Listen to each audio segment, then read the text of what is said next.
धौलपुर जिले के दो अलग अलग सड़क हादसों में एक महिला और युवक की मौत हो गई। पहला हादसा मनिया थाना क्षेत्र में शुक्रवार देर शाम को हुआ, जहां बेटी को दवाई दिलाने के लिए जा रही एक महिला को पीछे से आए तेज रफ्तार ट्रैक्टर ने टक्कर मार दी। दूसरा हादसा निहालगंज थाना क्षेत्र में हुआ। यहां बाइक से घर जा रहे पेट्रोल पंप के कर्मचारी को अज्ञात वाहन ने टक्कर मार दी, जिससे उसकी मौके पर ही मौत हो गई। पुलिस ने शनिवार सुबह दोनों के शव का पोस्टमार्टम करवाकर परिजनों को सौंप दिया है। मनिया थाना प्रभारी लाखन सिंह ने बताया कि महिला उर्मिला पत्नी राजू निवासी डंडोली अपनी बेटी को दवाई दिलाने के लिए सुआ का बाग लेकर गई थी। यहां से लौटते वक्त महिला को पीछे से आए तेज रफ्तार ट्रैक्टर ने टक्कर मार दी। हादसे में घायल महिला को मौके पर पहुंची एम्बुलेंस की मदद से जिला अस्पताल में भर्ती कराया गया, जहां इलाज के दौरान महिला ने दम तोड़ दिया।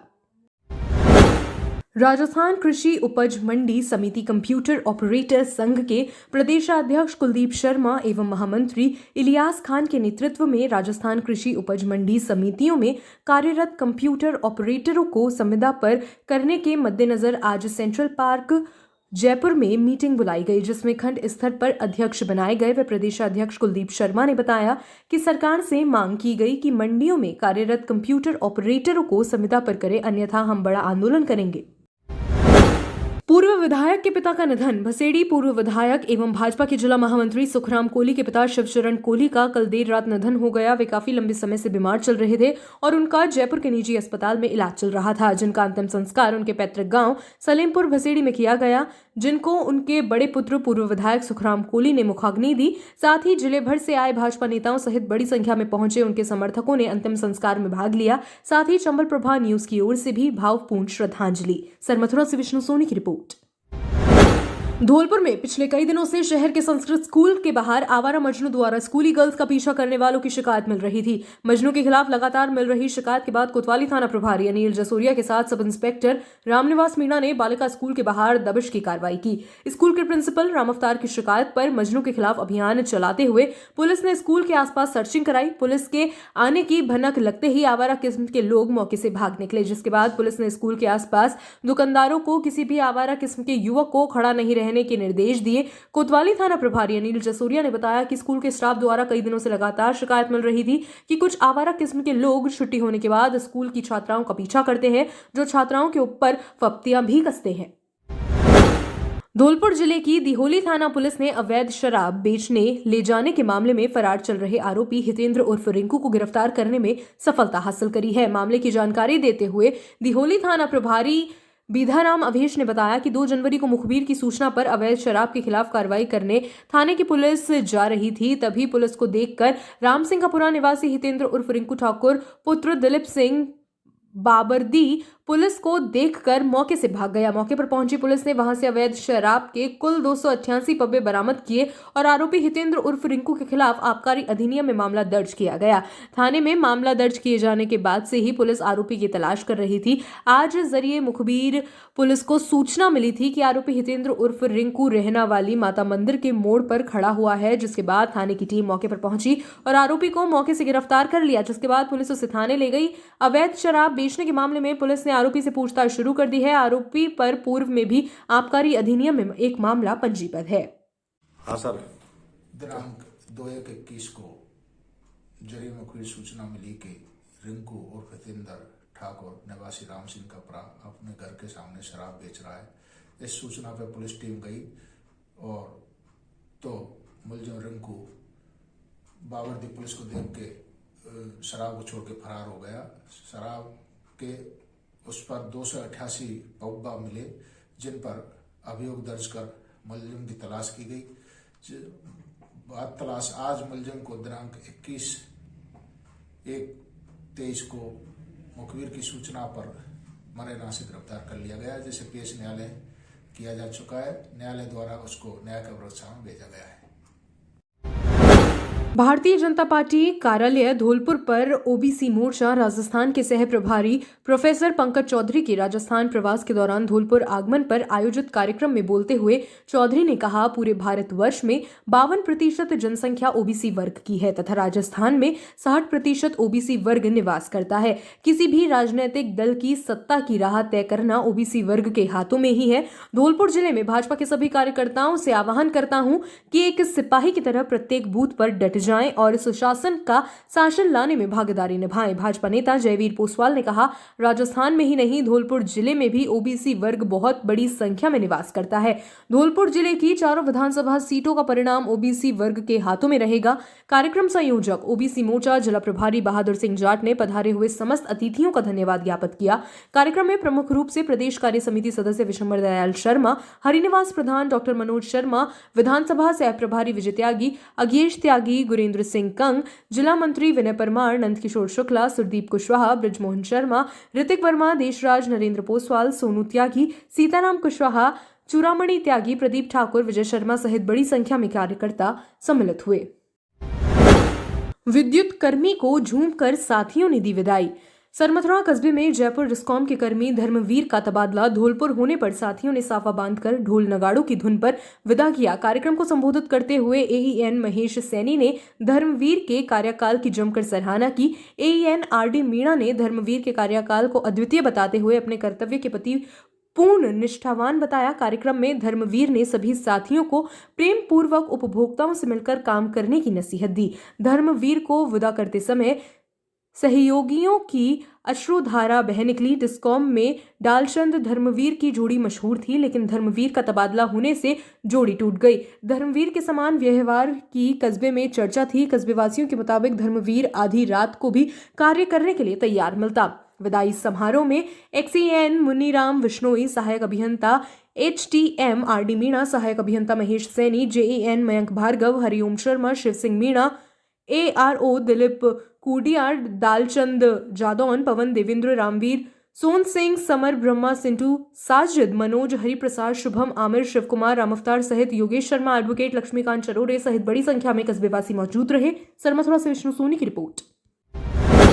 शॉर्ट सर्किट से मकान में लगी आग। सरमथुरा कस्बे में करौली बस स्टैंड के पास शुक्रवार की देर रात को शॉर्ट सर्किट की वजह से मकान में आग लग गई। आग लगते ही मकान में रखा सामान धू धू कर जलने लगा। जैसे ही आग लगने की सूचना मकान के अंदर ही पास में बने कमरे में सो रही मकान मालकिन को लगी तो मकान मालिक आग बुझाने के लिए कमरे की तरफ दौड़ी, लेकिन जब तक कमरे में पूरा रखा सामान जलकर राख हो चुका था। पीड़ित मकान मालकिन मंगलबाई मीणा, पत्नी स्वर्गीय लालपत मीणा, निवासी नारायणपुरा ने बताया कि वह अपने मकान में 2 छोटे छोटे बच्चों को लेकर सो रही थी। तभी सुबह करीब 4 बजे देखा तो पास के कमरे में धुआं उठ रहा था, जिस पर पीड़ित मकान मालकिन द्वारा घटना की सूचना आसपास के पड़ोसियों को भी दी गई, जिस पर पड़ोसियों ने मौके पर पहुंचकर आग बुझाने का प्रयास किया। जब तक कमरे में रखा फ्रिज, अनाज, कपड़े सहित 45,000 रुपए जलकर खाक हो गए थे। घटना के बाद से पीड़ित बुजुर्ग महिला का रो रो कर बुरा हाल हो गया है और पीड़ित बुजुर्ग महिला के पति की पूर्व में ही मृत्यु हो चुकी है।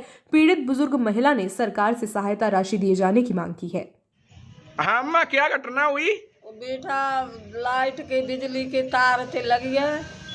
15-16 हजार को फ्रिज, घर को सामान, 43,000 रुपया गल्ला के बीच के नींद रख रखे।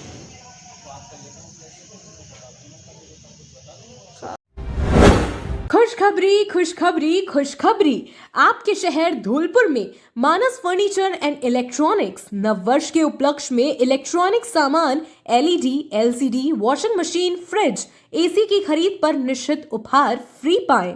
हमारे यहाँ double bed, dressing table, sofa set, कुर्सी, फ्रिज, एलईडी, एलसीडी, सिलाई मशीन, मिक्सी, अलमारी, गद्दे, वॉशिंग मशीन, कूलर आदि का सामान उचित रेट पर मिलता है। हमारे यहाँ शादी पार्टी, विवाह का फर्नीचर ग्राहक की मनपसंद से तैयार भी किया जाता है। एक बार सेवा का मौका अवश्य दें। प्रोपराइटर आपके अपने जाने पहचाने अजय मित्तल, तसीमों वालों का शोरूम। Mobile number 7877060049। हमारा पता दारा सिंह नगर, सेपऊ रोड, धौलपुर। खुशखबरी, खुशखबरी, खुशखबरी।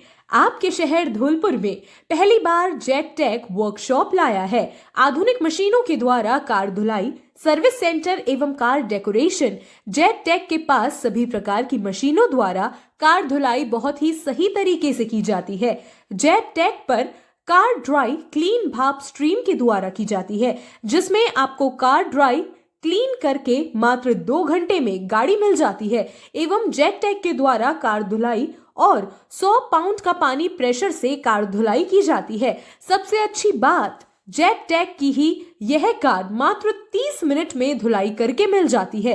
कृपया एक बार सेवा का मौका अवश्य दे। हमारा पता है जेट टैग वर्कशॉप, महाराजपुरा चौराहा, GT road, Dholpur. Mobile number 9887739856।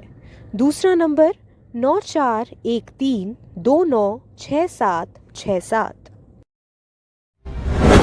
संभागीय आयुक्त ने किया सामुदायिक स्वास्थ्य केंद्र सेपऊ का निरीक्षण। संभागीय आयुक्त ने सामुदायिक स्वास्थ्य केंद्र सेपऊ का औचक निरीक्षण किया। उन्होंने मरीजों से बात करते हुए स्वास्थ्य केंद्र पर मिल रही सुविधाओं के बारे में जानकारी ली। उन्होंने चिकित्सक को स्वास्थ्य केंद्र पर साफ सफाई की व्यवस्था दुरुस्त कराने एवं जल निकासी की व्यवस्था ठीक कराने के निर्देश दिए। उन्होंने चिकित्सक को वार्ड के अनुसार ही मरीजों की भर्ती हो ऐसा सुनिश्चित करने के निर्देश दिए। उन्होंने स्वास्थ्य केंद्र पर स्त्री एवं प्रसूति रोग विशेषज्ञ चिकित्सक लगाने हेतु कार्यवाही करने के निर्देश दिए। सरानीखेड़ा स्थानीय विद्यालय में आज वार्षिक उत्सव व पूर्व छात्र सम्मेलन धूमधाम से मनाया गया। कार्यक्रम के मुख्य अतिथि भामाशाह गिरीश कुमार गर्ग रहे। अध्यक्षता ग्राम पंचायत के PEEO गजेंद्र कुमार शर्मा ने की। कार्यक्रम में होनहार बालिकाओं को पुरस्कृत किया गया। कार्यक्रम का संचालन दिलीप कुमार जैन व्याख्याता ने किया। प्रस्तावना अरविंद कुमार शर्मा प्रधानाचार्य ने प्रस्तुत की। कार्यक्रम में सैकड़ों अभिभावक व ग्रामवासी व SDMC सदस्य रहे। कार्यक्रम में विद्यालय परिवार के सभी सदस्यों ने सभी का आभार व्यक्त किया। जिंदापुरा स्कूल में वार्षिक उत्सव कार्यक्रम आयोजित। सरमथुरा उपखंड के राजकीय उच्च प्राथमिक विद्यालय जिंदापुरा में शनिवार को वार्षिक उत्सव कार्यक्रम का आयोजन किया गया। सर्वप्रथम कार्यक्रम की शुरुआत सरस्वती मां की प्रतिमा पर प्रधानाध्यापक शैलेंद्र द्वारा दीप प्रज्वलित करके की गई। कार्यक्रम के दौरान छोटे छोटे बच्चों ने देशभक्ति तथा सांस्कृतिक गानों पर प्रस्तुति दी। ग्रामीणों ने बच्चों के प्रस्तुति पर प्रोत्साहन के रूप में बच्चों को अपनी ओर से उपहार दिए तथा कार्यक्रम के दौरान जिन बच्चों का खेलकूद में राज्य स्तर पर चयन हुआ है उन सभी बच्चों को सम्मानित किया गया। कार्यक्रम के दौरान विद्यालय के शिक्षक राजीव सोनी, जितेंद्र गुजर, दामोदर व सौरभ परमार, वीरेंद्र परमार सहित ग्रामीण उपस्थित रहे। सरमथुरा से विष्णु सोनी की रिपोर्ट। धौलपुर में सदर थाना क्षेत्र में पचगांव के पास एक टेम्पो को पीछे से आए तेज रफ्तार ट्रक ने टक्कर मार दी। हादसे में टेम्पो में बैठे 6 से ज्यादा लोग घायल हो गए। 2 घायलों को प्राथमिक इलाज के बाद छुट्टी दे दी गई, लेकिन 4 गंभीर घायलों का ट्रोमा वार्ड में इलाज चल रहा है। हादसे के बाद ट्रक ड्राइवर मौके से फरार हो गया। पुलिस ने ट्रक को पकड़ने के लिए नाकेबंदी करवाई, लेकिन ट्रक का कोई सुराग हाथ नहीं लग पाया है। घायल कमलेश पुत्र मुन्ना निवासी निवारिया छतरपुर ने बताया कि वह अपनी पत्नी लक्ष्मी, बेटे उमेश, बहन किरण और भाई राजकुमार के साथ टेम्पो में सेपऊ महादेव मंदिर जा रहा था। इस दौरान धौलपुर भरतपुर हाईवे पर पंचगांव के पास पीछे से आए तेज रफ्तार ट्रक ने टेम्पो को टक्कर मार दी। हादसे में टेम्पो ड्राइवर और उसके परिवार के सभी लोग घायल हो गए। हादसे की सूचना पर पुलिस मौके पर पहुंची और सभी घायलों को इलाज के लिए अस्पताल में भर्ती कराया। प्राथमिक इलाज के बाद टेम्पो ड्राइवर और राजकुमार को छुट्टी दे दी गई है, जबकि अन्य लोगों का इलाज चल रहा है। चौकी प्रभारी जानकी नंदन मीणा ने बताया कि हादसे के बाद मौके से भागे ट्रक की तलाश में नाकेबंदी कराई जा रही है। घायलों के पर्चा बयान के आधार पर मामला दर्ज कर कार्रवाई की जाएगी। धौलपुर भरतपुर मार्ग को जोड़ने वाले बाईपास पर 33 kV लाइन से टकराकर भड़की चिंगारी से एक डंपर में आग लग गई। आग लगने से डंपर जलकर खाक हो गया। ड्राइवर और हेल्पर ने डंपर से कूदकर अपनी जान बचाई, जिससे बड़ा हादसा होने से टल गया। हादसे के दौरान साइट पर कार्य कर रहे मजदूरों और वाहनों को ऑपरेट कर रहे लोगों में भगदड़ मच गई, जिस पर स्थानीय लोगों ने डिस्कॉम के स्थानीय अधिकारियों को सूचना दी। बिजली आपूर्ति बंद होने पर डंपर में लगी आग को बुझाने का कार्य शुरू किया गया। साइट पर पानी का छिड़काव कर रहे टैंकर मौके पर बुलाए गए और मौजूद लेबर और अन्य कर्मचारियों के द्वारा पानी छिड़काव कर आगजनी पर काबू पाने की कोशिश की गई। काफी मशक्कत के बाद करीब 1 घंटे बाद आग पर काबू पाया गया। आग में डंपर के पिछले हिस्से में लगे सारे टायर और हिस्सा जलकर खाक हो गया। मौके पर मौजूद कर्मचारियों ने बताया कि विद्युत विभाग की लाइन में स्पार्किंग होने से हादसा हुआ है, जिसको लेकर शिकायत की गई है। धौलपुर JVVNL सहायक अभियंता रवि स्वर्णकार के निर्देशन में कनिष्ठ अभियंता मरीना मयंक मिश्रा और बकाया वसूली टीम द्वारा करीब 3,50,000 की बकाया राशि पर 3 ट्रांसफार्मर उतारे, जो राजाखेड़ा स्टोर में जमा कराए, जिसमें 25 kVA 3 फेज सूबेदार कपुरा, 5 kVA सिंगल फेज चगोरा और 5 kV सिंगल फेज टिकतपुरा से वहीं मौके पर करीब 80,000 जमा कराए। इसी प्रकार कनिष्ठ अभियंता राजाखेड़ा ग्रामीण और बकाया वसूली टीम द्वारा नदौरा फीडर के 14 विद्युत कनेक्शन 15.74 लाख की बकाया बिल राशि पर सप्लाई बंद की गई और सिंघावली फीडर पर 5.60 लाख की बकाया राशि पर 8 विद्युत कनेक्शन की विद्युत सप्लाई बंद की गई। धरती ने ओढ़ी पीली चादर, सज समर कर धरती बनी दुल्हन। धौलपुर के मांगरोल, मनिया एवं करीमपुर पंचगांव में देखा गया कि बसंत ऋतु का मौसम बहुत ही नजदीक आते देख धरती ने आज दुल्हन का रूप धारण कर लिया है। धरती आज पूरी तरह से सज संवर कर दुल्हन बन गई है, क्योंकि बसंत ऋतु का मौसम बहुत ही नजदीक आ गया है। ऐसा लग रहा है कि धरती ने पीली चादर ओढ़ ली है। जिस प्रकार से शादी के समय एक वधू पूरी तरह से सज संवर कर दुल्हन बन जाती है और वह बहुत ही सुंदर लगती है, उसी प्रकार से धरती ने भी आज श्रृंगार कर लिया है और सज धज कर दुल्हन का रूप धारण कर लिया है। यह बात मांगरोल निवासी ज्ञान प्रकाश शर्मा एवं दुबेपुरा निवासी प्रदीप उपाध्याय ने कही। ज्ञान प्रकाश शर्मा ने बसंत ऋतु के बारे में विस्तार से बताया और कहा कि भारत में 20 जनवरी से लगभग 5 वर्ष तक बसंत ऋतु रहती है। बसंत ऋतु को ऋतुराज एवं ऋतु और का राजा भी कहते हैं। प्रदीप उपाध्याय ने बताया कि बसंत ऋतु के आगमन पर प्रकृति में कई प्रकार के बदलाव भी होते हैं एवं सरसों के खेतों में पीले पीले फूल खिल उठते हैं। पंचगांव से संवाददाता सुखदेव काकोलिया की रिपोर्ट। हमसे हमेशा जुड़े रहने के लिए हमें सब्सक्राइब करें और बेल आइकन दबाएं।